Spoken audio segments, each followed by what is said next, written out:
Neyi fark ettim biliyor musun?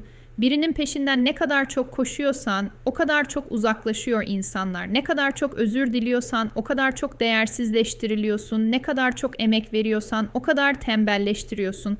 Her şeyin kolayına alıştırdığında sonunda seni bile fazlalık sayıyor. Gereğinden fazla bonkörleşince insanlar sana karşı o kadar cimrileşiyor. Çünkü sınır koyamadığın her yer başkaları için işgal alanı oluyor. Birini seveceksen önce kendini küçültmeden, ezilmeden ve eksilmeden sev, sana bir adım atmayana koşarak gitme. Çünkü insanı yoran sevgisizlik değil, sınır koyamadığı yerlerde tükenmesidir. Bir ilişkide sürekli veren sensen bir gün tamamen tükenirsin. Kendine verdiğin değer başkalarının sana nasıl davranacağını belirler. Ve unutma, insanların sürekli mutluluk kaynağının ana sponsoru sen olursan, ihtiyaç duyduğunda kendi mutluluğunu yapacak yatırımı bulamazsın.